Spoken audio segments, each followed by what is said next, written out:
I used to believe I had it all, the kind of life people dream about. A successful interior design business I'd built from scratch, a beautiful home overlooking the city, and what I thought was a perfect marriage to Stephen, my husband of 15 years. Chloe, my best friend since college, was always there to complete our little circle. We were inseparable, or so I thought. Looking back now, I should have seen the signs, but sometimes we're blind to what's right in front of us. That morning started like any other. I remember standing in front of the mirror, adjusting my blazer for an important client meeting. Stephen came up behind me, wrapped his arms around my waist, and kissed my neck. "You're going to nail this presentation, Layla," he said, his voice carrying that warmth I'd grown to love over the years. If only I'd known it would be the last normal moment we'd share. I'd been working on a major project, renovating an old Victorian mansion. It was the kind of challenge that made my heart race with excitement, transforming a forgotten piece of history into something magnificent. The client was one of the city's most influential families, and landing this contract had been a game changer for my business. Chloe, being a real estate agent, had actually connected me with them. She'd been especially invested in this project, stopping by the site almost daily to check on the progress. The meeting that day went brilliantly. I remember feeling on top of the world as I drove home along the coastal road, the same route I'd taken hundreds of times before. The sun was setting, painting the sky in shades of orange and pink, and I was thinking about celebrating with Stephen and Chloe. I'd even called them both, suggesting we meet for dinner at our favorite restaurant. That's when everything changed. I still hear the screeching of tires in my nightmares, the flash of bright headlights in my rearview mirror, growing larger at an alarming rate, the sudden impact that sent my car spinning toward the guardrail. The world turned upside down, literally, as my car rolled down the embankment. In those few seconds that felt like an eternity, I remember thinking about Stephen, about the life we'd built, about all the dreams we still had to fulfill. When I woke up in the hospital 3 days later, the world was different. The doctor's words hit me like another crash. "Mrs. Parker, you've suffered a severe spinal cord injury. The swelling is significant and you're currently paralyzed from the waist down." The room started spinning again, but this time it wasn't from an accident. It was my world crumbling around me.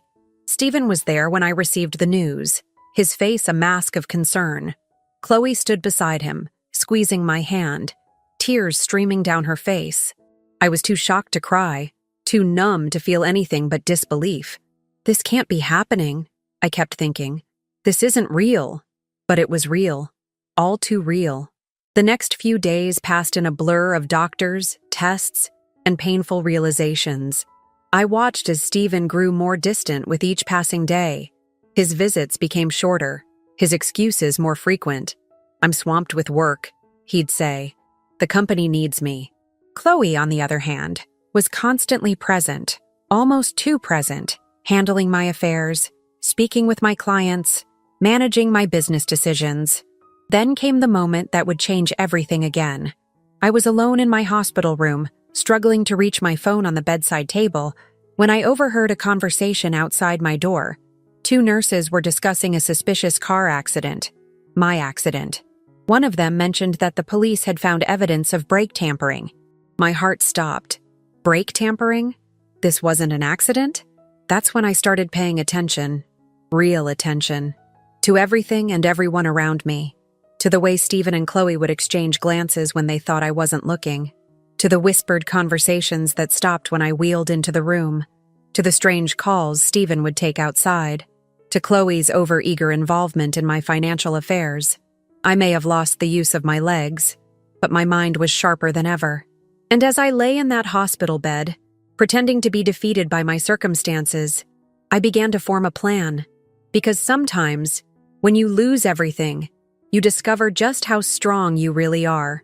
Little did they know, I was about to show them exactly what a woman pushed to her limits could do.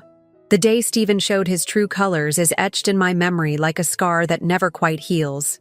I had been in the rehabilitation center for 3 weeks, struggling through physical therapy sessions that left me exhausted and discouraged.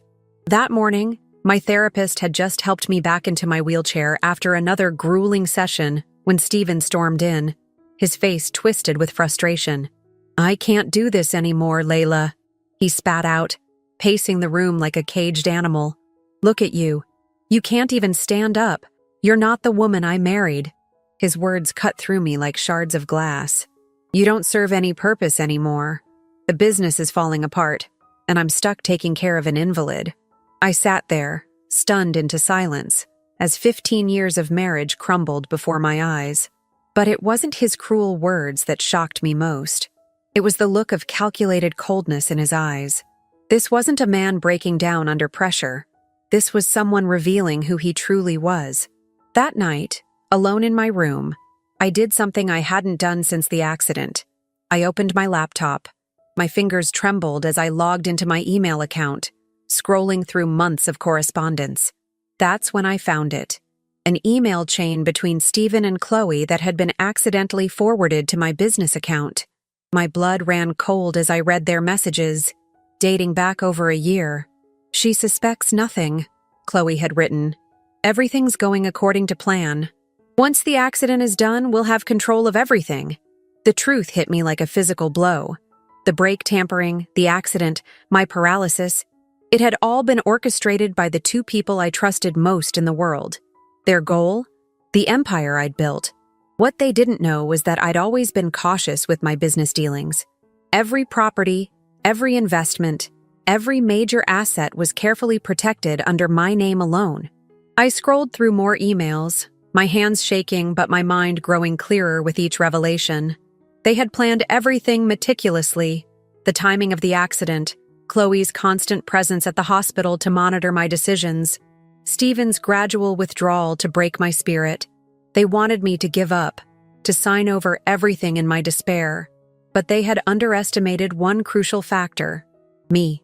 That night marked a turning point. As I sat in my wheelchair by the window, watching the city lights flicker in the distance, I began to formulate my plan. First, I needed to understand the full extent of my injuries. I requested a private consultation with my doctor, away from Stephen and Chloe's watchful eyes. Dr. Martin's words gave me the first glimmer of hope. "The paralysis might not be permanent," she explained.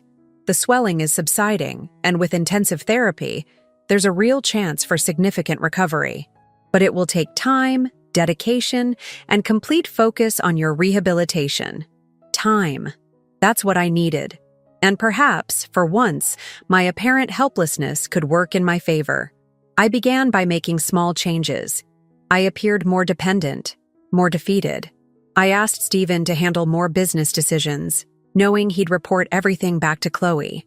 I played the part of the broken woman they wanted me to be, all while setting my real plans in motion.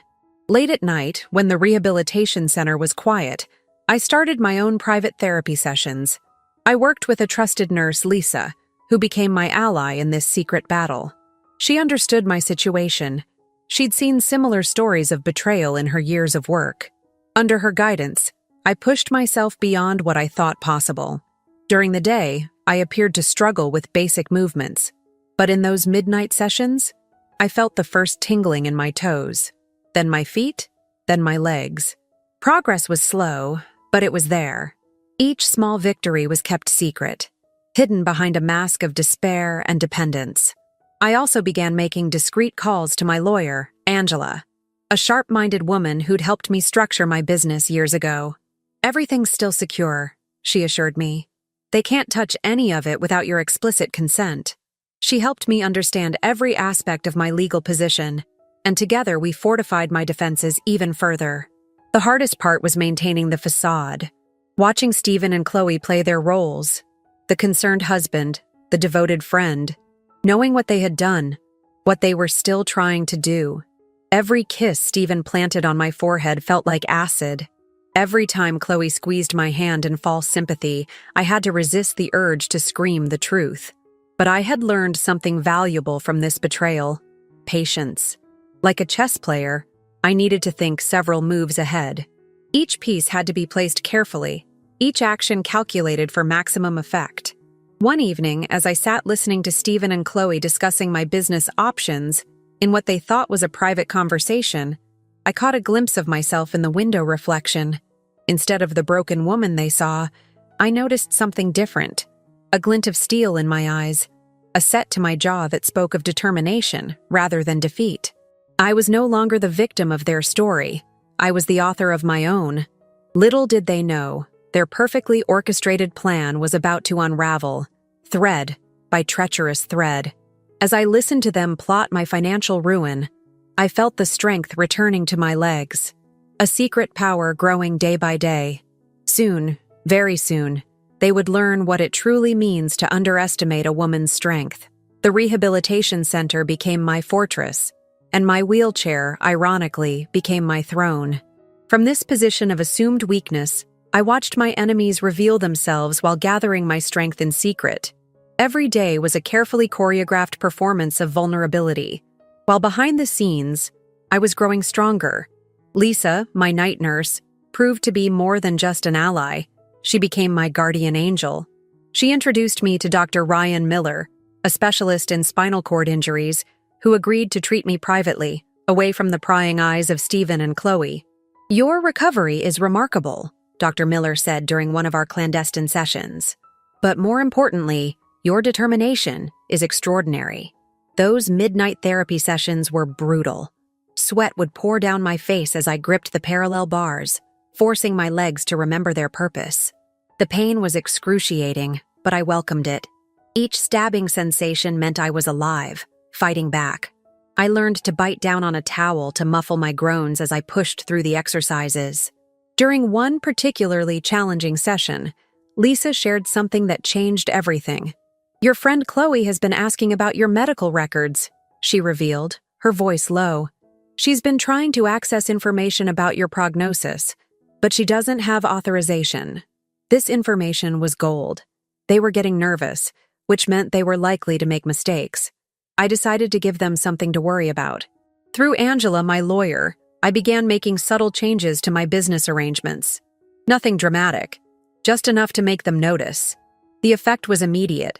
Stephen started showing up more frequently, his face masked with concern that never quite reached his eyes. "Honey, are you sure you should be making business decisions in your condition?" he'd ask, his voice dripping with false sweetness. "Why don't you let me handle everything?" Chloe, too, increased her visits, always arriving with healthy smoothies and lifestyle magazines.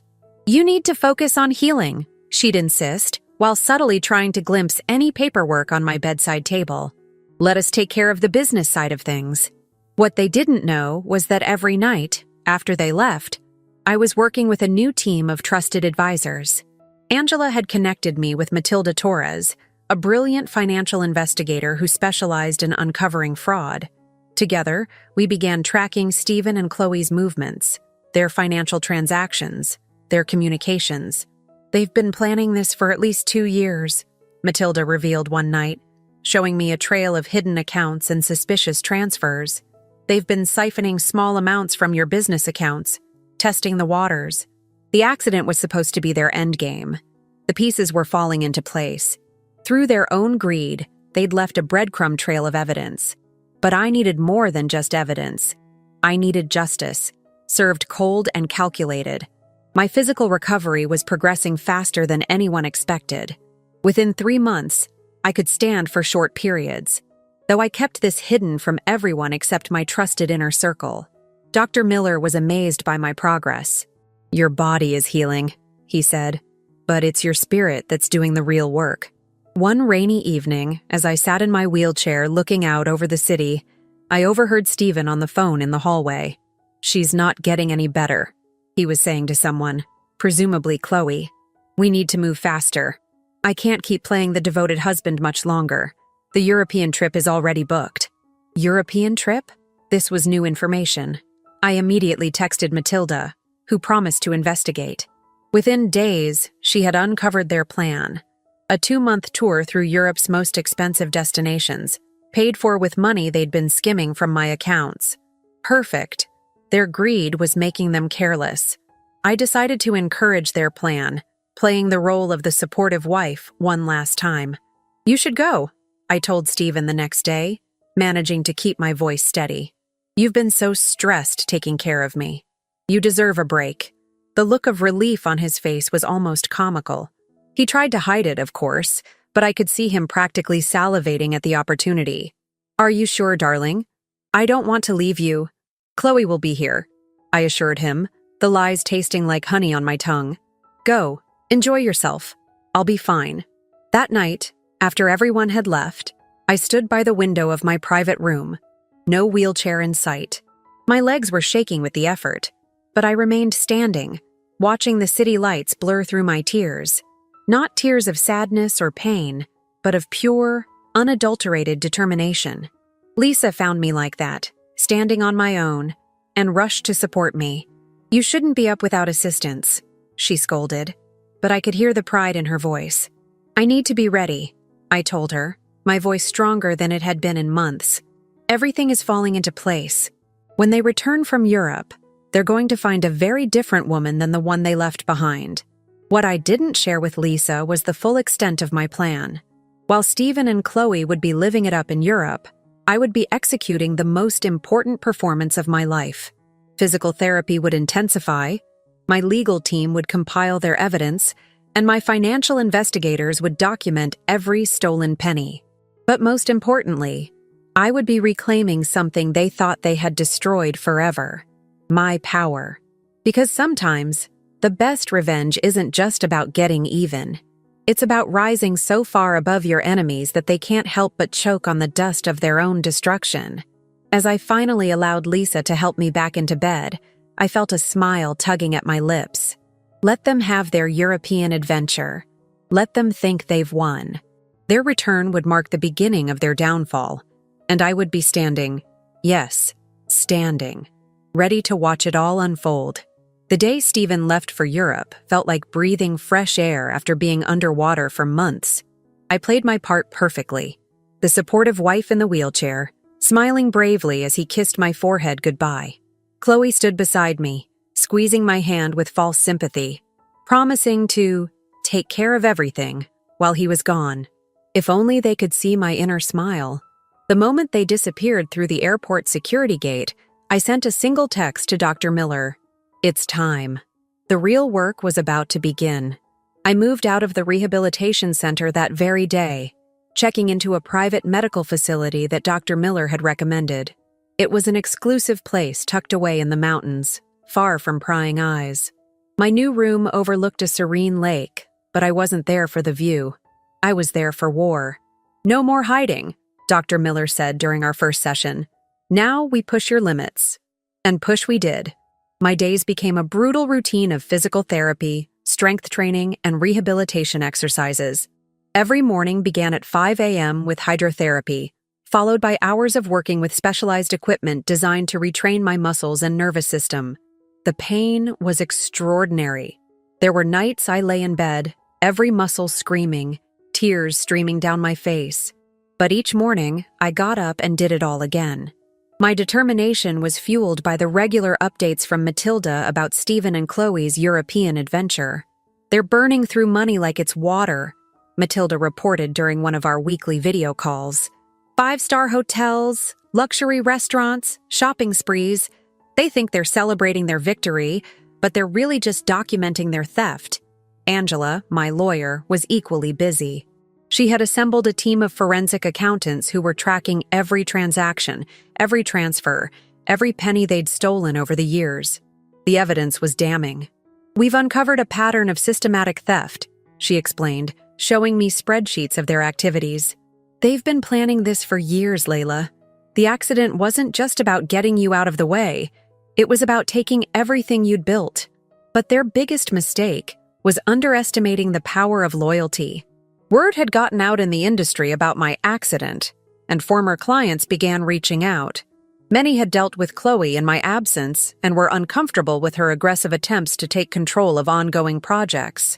Caroline Martin, one of my oldest clients, proved to be an unexpected ally. Something felt off about how Chloe was handling things, she confided during a secret visit to my facility. She was too eager to change contract terms, too insistent on rerouting payments.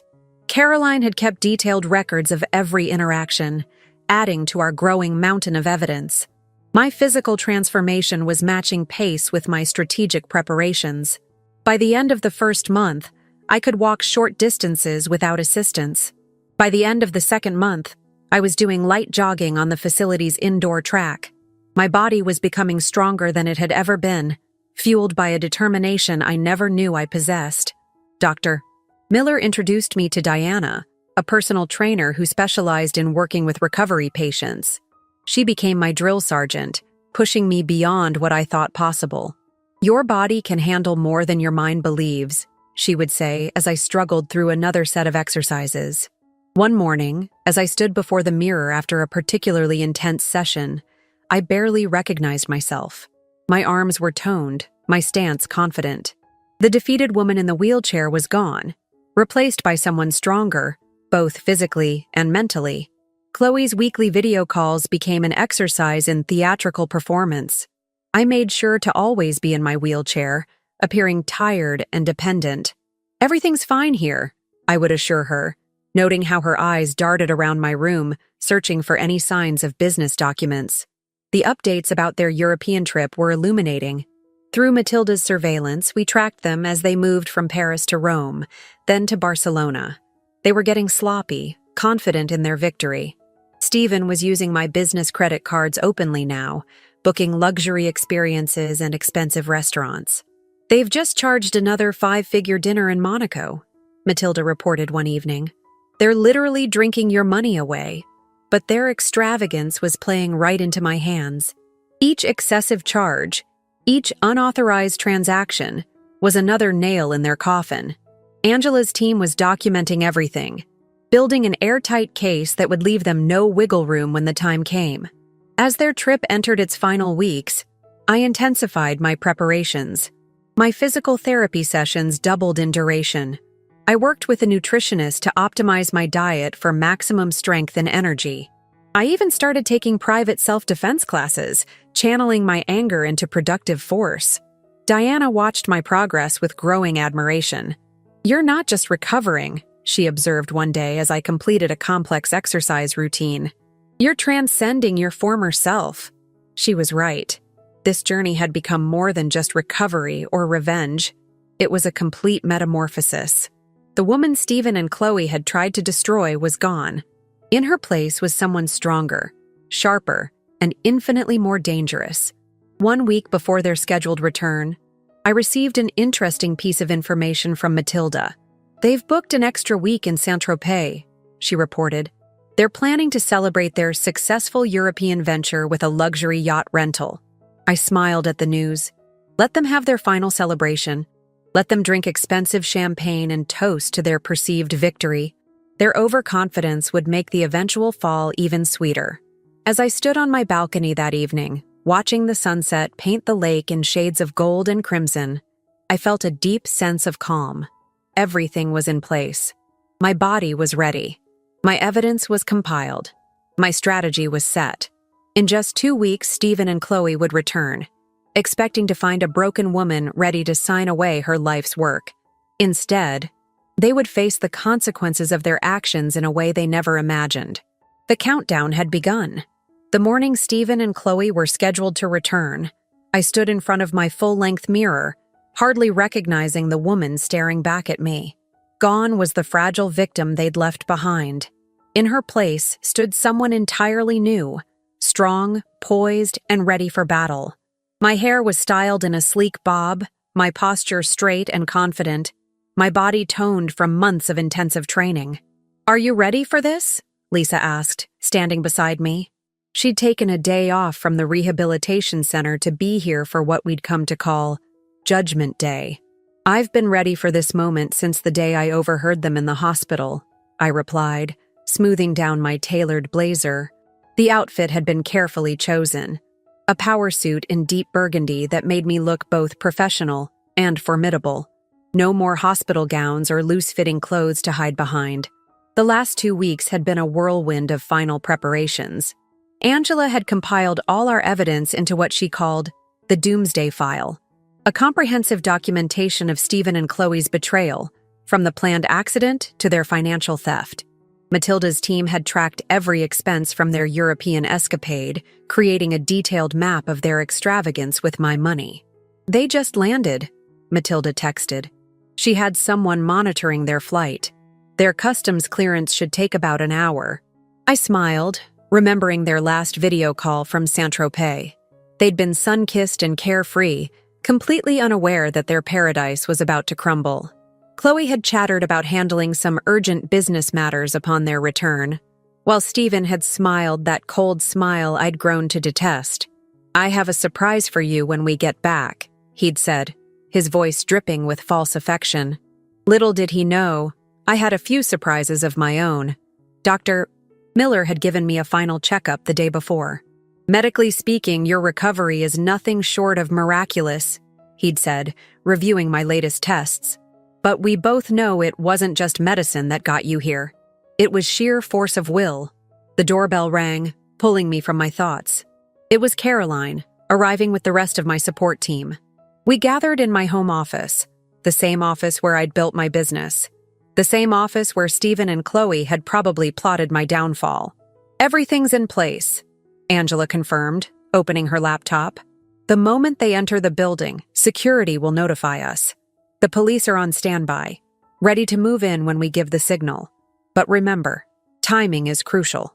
I nodded, feeling surprisingly calm. "Let them come up together," I instructed. "They deserve to share this moment." Matilda's phone buzzed. "They've left the airport," she reported. "GPS shows them heading this way." I moved to the large windows overlooking the city, standing tall and straight.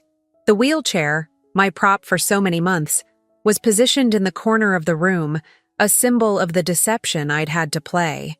20 minutes out, Matilda updated. I used these final moments to center myself, remembering everything that had led to this point. The accident that was meant to destroy me. The betrayal of the two people I'd trusted most. The long nights of pain and determination. The secret training sessions. The gathering of evidence. Every step had brought me here. 5 minutes. My team took their positions in the adjacent room, connected by the hidden camera feed we'd installed.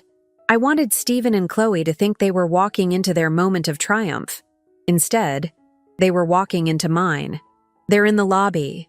I could picture them, confident and relaxed after their luxury vacation, probably already counting my money in their minds. The security guard would be greeting them, playing his part in our carefully choreographed scene. Elevators moving. My heart was steady, my breathing calm. Years of marriage had taught me Stephen's patterns. He would enter first, always the one to take the lead. Chloe would follow, ready to play her supporting role in their little drama. 3, 2, 1. The door opened. The look on their faces when they saw me standing there, strong and confident, was something I'll treasure forever. Stephen froze mid-step, his designer sunglasses slipping down his nose. Chloe's perfectly maintained mask cracked, her mouth falling open in shock. "Welcome home," I said, my voice steady and clear. "We need to talk about the accident, and the money, and every single lie you've told." The color drained from their faces as they realized their perfect plan had just shattered into a million pieces. But this wasn't the end of my story. It was just the beginning of their nightmare. And I was finally ready to deliver the justice they so richly deserved. The silence in the room was deafening. Stephen recovered first, his shock quickly morphing into that smooth, controlled expression I'd seen him perfect over years of business dealings. Chloe stayed frozen by the door, her perfectly manicured hand still clutching her designer handbag like a shield. "Layla, darling," Stephen started, taking a step forward, his arms outstretched as if to embrace me. This is miraculous. Why didn't you tell us you were recovering? We would have come back immediately." I held up my hand, stopping him mid-stride. "Let's not do this dance, Stephen. No more pretending. No more lies." I moved around my desk with deliberate grace, enjoying how his eyes followed my movements with increasing unease. "Shall we talk about the break lines first? Or would you prefer to discuss the money you've been siphoning from my accounts?" Chloe found her voice then, though it trembled slightly. "Layla, you're confused. The accident was terrible, but you can't possibly think—" "June 15th, 8:43 p.m., I cut in, my voice sharp as steel. "That's when you sent the email to Stephen confirming that the preparations were complete, just 12 hours before my accident." I watched the color drain from her face. You really should be more careful about forwarding emails, Chloe. Technology can be so tricky. Stephen's facade cracked slightly, his left eye twitching, a tell I'd learned to recognize years ago when he was cornered. Whatever you think you've found, you're misinterpreting it.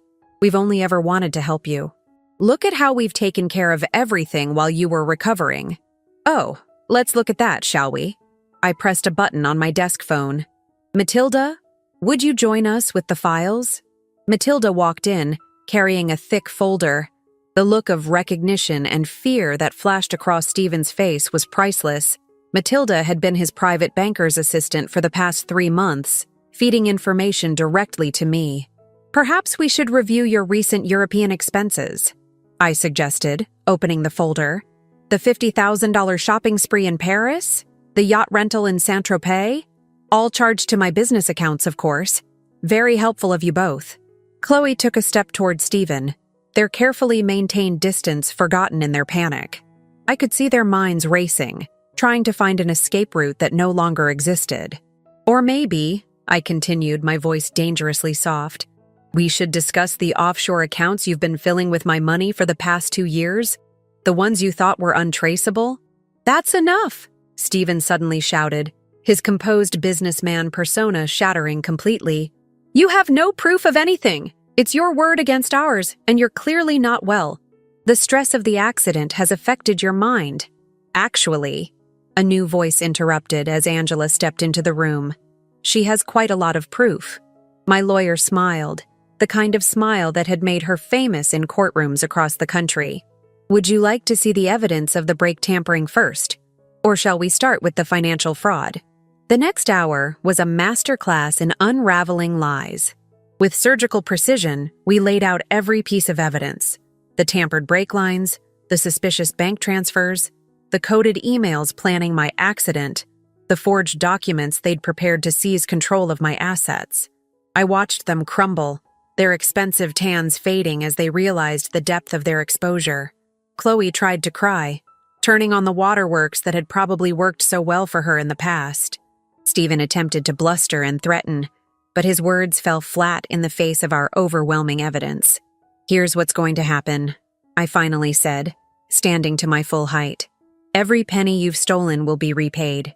Every property you've tried to transfer will be returned. Every client you've tried to steal will be informed of your actions. You can't do this, Chloe whispered, mascara running down her cheeks. We're your family, your best friend. Family? I laughed, but there was no humor in it. You orchestrated an accident that was meant to paralyze me for life. You watched me struggle through recovery while plotting to steal everything I'd built. You celebrated your success with my money while I fought my way back from the brink. That's not family, Chloe. That's criminal conspiracy. Stephen made one last attempt. Think about what this will do to our reputation in the community. To your business. My business? I interrupted, walking over to the window. My business has never been stronger. While you were sipping champagne in Europe, I was not only recovering but restructuring. Every client you tried to steal has signed new, exclusive contracts with my firm.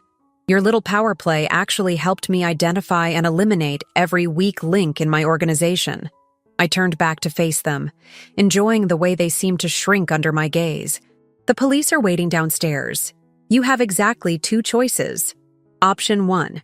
You cooperate fully, sign the confession and restitution agreements Angela has prepared, and face the consequences of your actions with what little dignity you have left.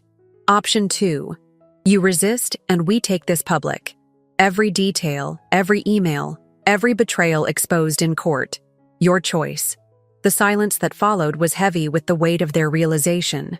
Everything they'd planned, every scheme they'd crafted, had led to this moment, but not in the way they'd intended.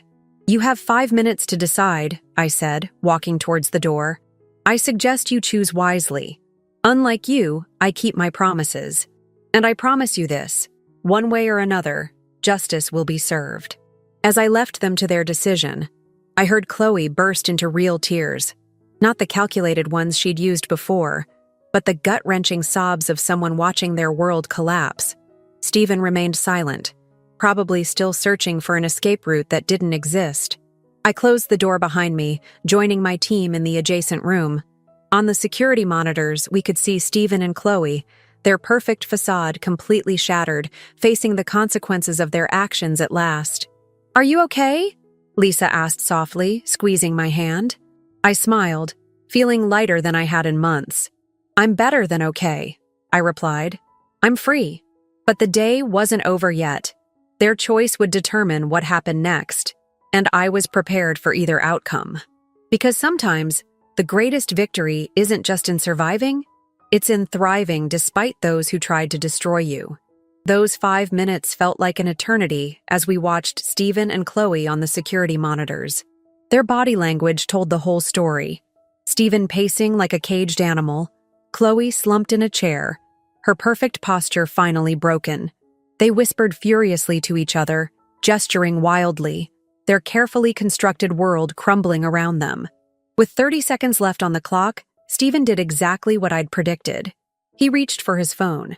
Angela smiled beside me as we watched him scroll through his contacts, presumably looking for someone to save him from this situation. "Time's up," I said, straightening my blazer. As I reached for the door handle, Lisa caught my arm. "Remember," she said softly, "you've already won. Whatever they choose, you've won." I nodded, drawing strength from her words, and walked back into my office. Stephen and Chloe turned to face me, their expressions a study in defeat and desperation. "Well?"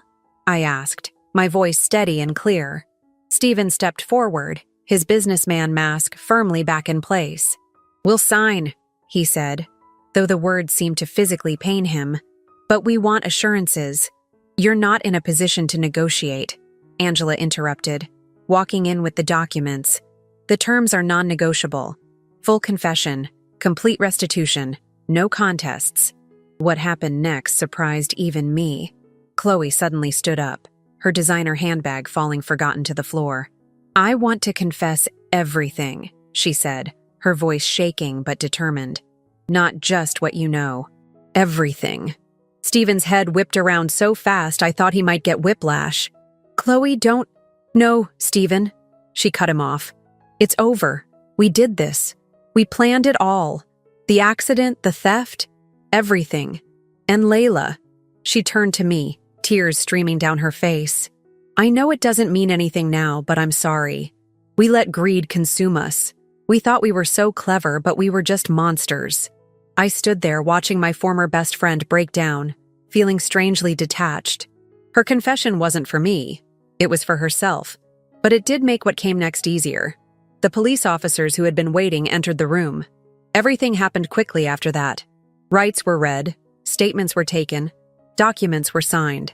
Stephen maintained his cold exterior, but I could see him crumbling inside as he realized no amount of money or influence could save him from this situation. As they were led away, I caught a final glimpse of them. No longer the powerful, confident couple who had left for Europe, but two small, bitter people who had destroyed themselves through their own greed. The next few weeks passed in a blur of legal proceedings and business reorganization. The story broke in the local business community, of course. You can't hide the arrest of a prominent businessman and his girlfriend for attempted murder and grand theft. But I controlled the narrative, using my platform to speak about resilience and the importance of trusting your instincts. Surprisingly, our business grew stronger. Clients appreciated my transparency and were impressed by how I'd handled the situation. Several of Chloe's real estate clients switched to my firm, saying they'd always felt something was off about her dealings. 1 month after the arrests, I sat in my office late one evening, looking through old photos, pictures of Stephen and me in happier times, images of Chloe and me on vacation, laughing and carefree.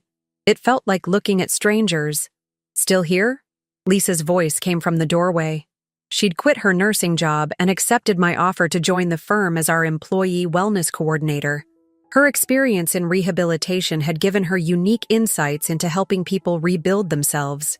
"Just cleaning out some old memories," I replied, dropping the photos into a shredder.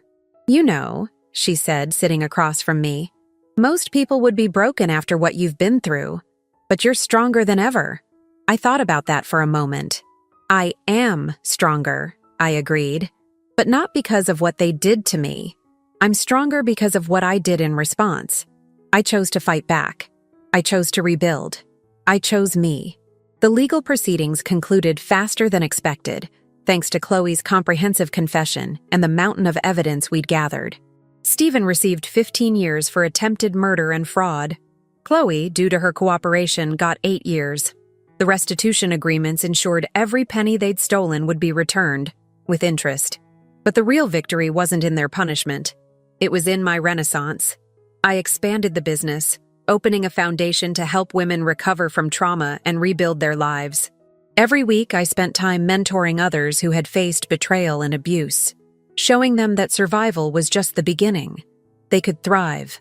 1 year to the day after the confrontation, I stood at the podium of a women's business leadership conference, preparing to give the keynote speech.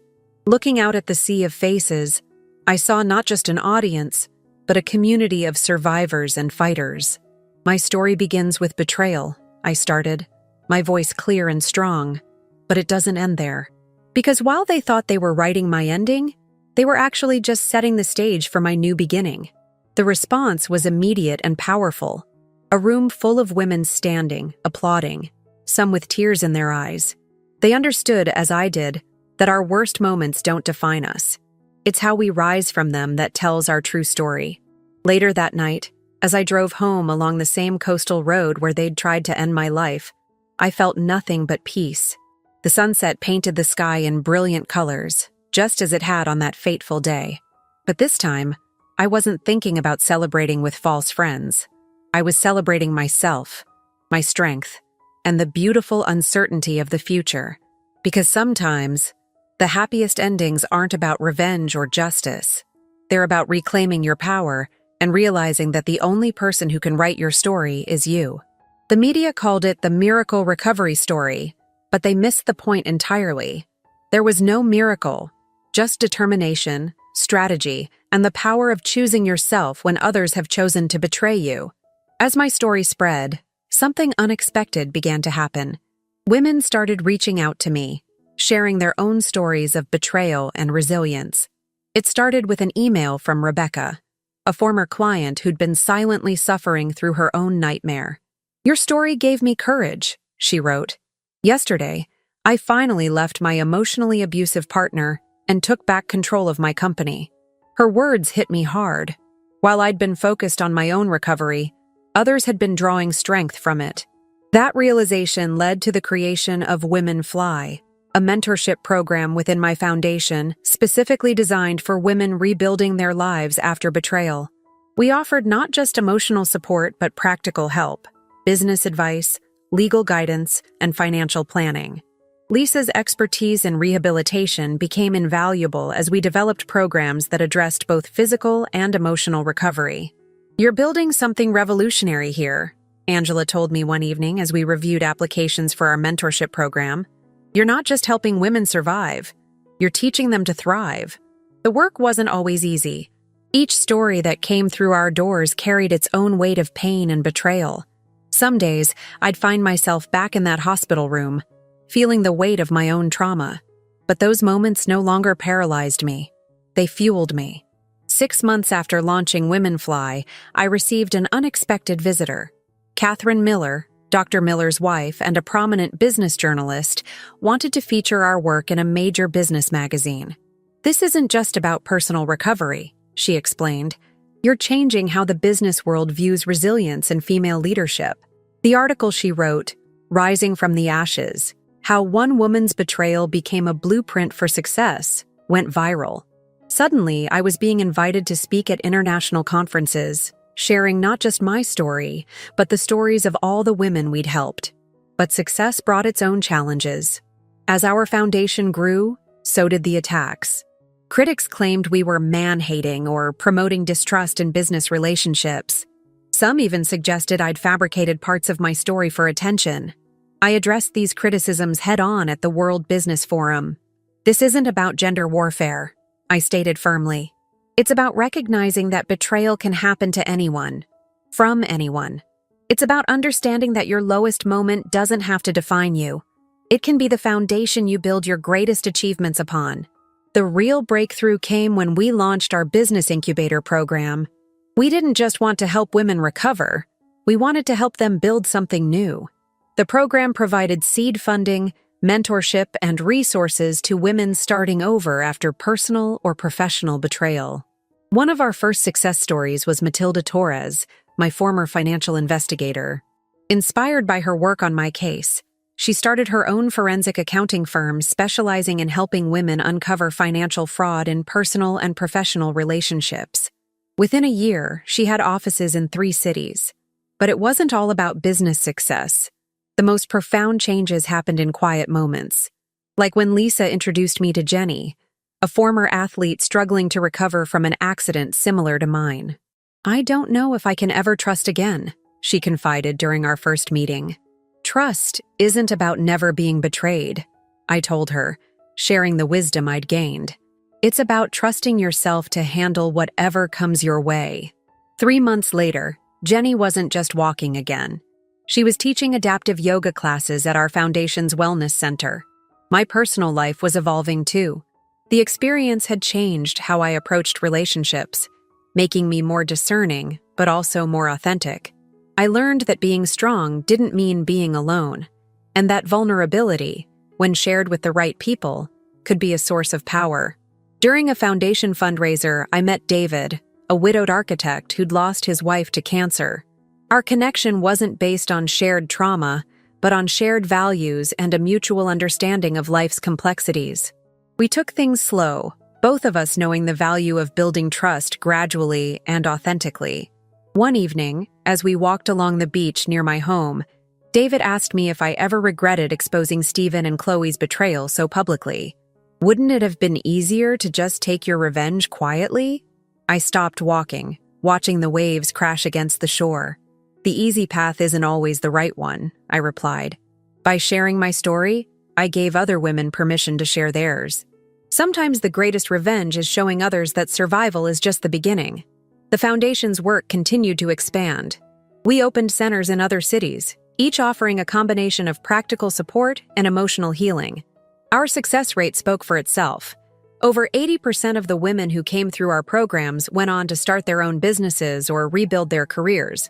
But perhaps the most meaningful moment came during our first annual Women Fly graduation ceremony. Watching 25 women walk across the stage, each with their own story of betrayal and triumph, I felt something shift inside me. The pain of my own experience had been transformed into a force for change. As I stood at the podium that day, looking out at the faces of women who had refused to be defined by betrayal, I realized that my story had become something bigger than myself. It had become a beacon of hope, a testament to the incredible strength that lies within each of us. "Your betrayal is not your ending," I told them. "It's your beginning. And I promise you, the story you write from here will be more powerful than any story others tried to write for you."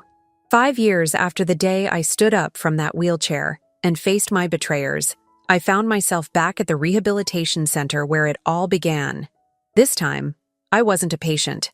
I was giving the keynote speech at the opening of their new Women's Recovery Wing, funded by the Women Fly Foundation. The familiar corridors held different memories now.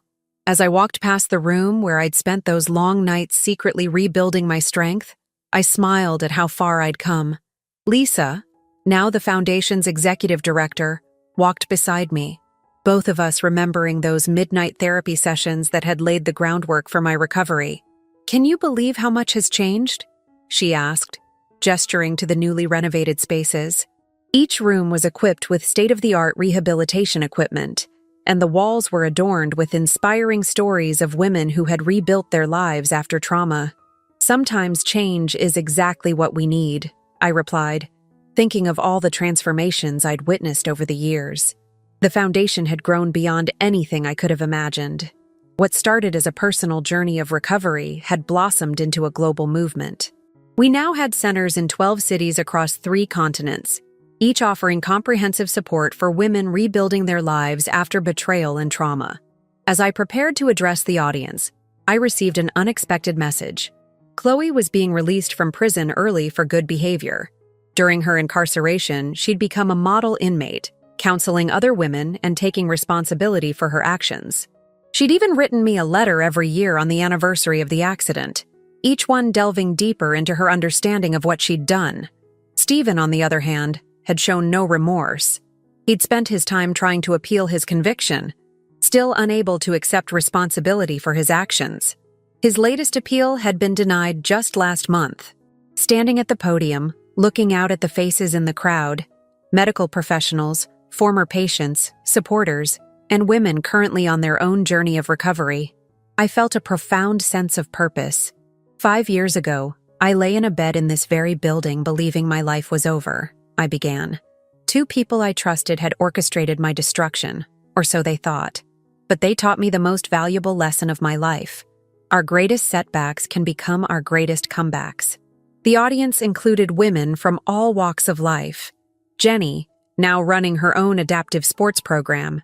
Matilda, whose forensic accounting firm had become the go-to resource for women uncovering financial fraud. Rebecca, who had transformed her small company into a thriving enterprise. Recovery isn't just about healing what's broken, I continued. It's about discovering parts of yourself you never knew existed. When I was at my lowest point, I didn't just find the strength to stand again. I found the power to help others rise. After the ceremony, during the reception, a young woman approached me. She was in a wheelchair, her hands gripping the wheels with determination. "I've been following your story," she said. "I'm not here because of betrayal. My accident was just that, an accident. But your journey showed me that recovery isn't just physical. It's about reclaiming every part of yourself." Her words struck a chord. While my story had begun with betrayal, it had evolved into something much more universal, a testament to the human spirit's capacity for resilience and renewal. David joined me later that evening, his steady presence a reminder that trust, when given to the right people, could be a source of strength rather than vulnerability. Our relationship had grown stronger over the years, built on a foundation of mutual respect and understanding. "Ready to go home?" he asked, his hand finding mine. Home. The word held new meaning now. My house was no longer a symbol of what I'd almost lost, but a testament to what I'd gained. The office where I'd confronted Stephen and Chloe had been transformed into a meditation space. The wheelchair that had once been my prop now served as a powerful reminder in our foundation's lobby, accompanied by the story of how it had played a role in justice being served. Later that night, I stood on my balcony, watching the city lights twinkle below. The same view that had once witnessed my darkest moments now overlooked a changed landscape. Our foundation's new headquarters stood proudly among the buildings, its windows lit up even at this late hour, a beacon for women working to rebuild their lives. My phone buzzed with a message from Angela. Another case had come in, another woman finding her courage to stand up and reclaim her life. Tomorrow, we would begin again, offering the same support and guidance that had helped so many others. The cool night air carried the scent of the ocean, reminding me of that fateful day when they'd tried to end my story. Instead, they'd only written the prologue. The real story, the one about strength, resilience, and the power of rising above betrayal, was still being written, not just by me, but by every woman who found her way to our door. I thought about Chloe's impending release and felt no anger, no fear, only hope that she had truly changed. Her journey of redemption was her own to make, just as my journey of recovery had been mine. As I prepared for bed, I caught my reflection in the mirror. The woman looking back at me was neither victim nor survivor. She was a warrior, a mentor, a beacon of hope for others. The scars of betrayal had become badges of honor, marks of a battle won not just for myself, but for every woman who needed to believe in the possibility of rising again. My story didn't end with standing up from that wheelchair, or with confronting my betrayers, or even with building a foundation. It continues with every woman who finds her strength, every life that's rebuilt, every spirit that refuses to be broken. Because in the end, the greatest victory isn't in the moment we stand up. It's in all the moments we choose to keep walking forward, helping others find their feet along the way.